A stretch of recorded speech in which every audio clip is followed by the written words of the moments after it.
Jayaprakash அரவிந்த்ரவங்க comment பண்ணியிருக்காங்க. வெப்சைட்டோட Google search console ஆக்சஸை எப்படி ஏஜென்சிக்கு கொடுக்குறதுன்னு கேட்டிருக்காங்க. சிம்பிள் தான். எப்படி ஆக்சஸ் கொடுக்கலான்னு பார்க்கலாம் வாங்க. ஃபஸ்ட்டு கூகுள் சர்ச் கன்சோல் அக்கௌண்ட்டை லாகின் பண்ணிவிடுங்க. இதில் லெஃப்ட் சைடில் ஸ்க்ரால் டவுன் பண்ணிங்கன்னா செட்டிங் ஆப்ஷனை கிளிக் பண்ணுங்கள். அப்புறம் யூசர் அண்ட் பெர்மிஷனை கிளிக் பண்ணுங்கள். இப்போ ஆட் யூசரை கிளிக் பண்ணிக்கோங்க. இங்கே யாரோட மெயிலுக்கு ஆக்சஸ் தரீங்களோ அவங்களோட மெயிலை என்ட்ரு பண்ணிக்கோங்க. பெர்மிஷனில் 3 ஆப்ஷன் இருக்குது.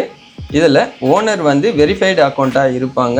இவங்களால எத்தனை யூசர் வேணாலும் ஆட் பண்ணிக்க முடியும், டெலீட்டும் பண்ணிக்க முடியும். ஸோ அடுத்தது ஃபுல் ஆப்ஷனில் ஃபுல் கண்ட்ரோலாக யூஸ் பண்ணிக்கலாம். பட் இவங்களால டெலீட் பண்ண முடியாது அண்டு புதுசாக ஒரு யூசரையும் ஆட் பண்ண முடியாது. ரெஸ்ட்ரிக்டடில் லிமிட்டட் ஆக்சஸ் தான் யூஸ் பண்ண முடியும், எந்த ஒரு டாஸ்கையும் பண்ண முடியாது.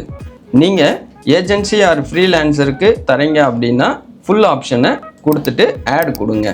இதே மாதிரி உங்களுக்கு வேறு ஏதாச்சும் டவுட் இருந்தால் கமெண்ட் பண்ணுங்கள். அதுக்கான டெடிகேட்டட் வீடியோவை நாங்கள் அப்லோட் பண்ணுறோம்.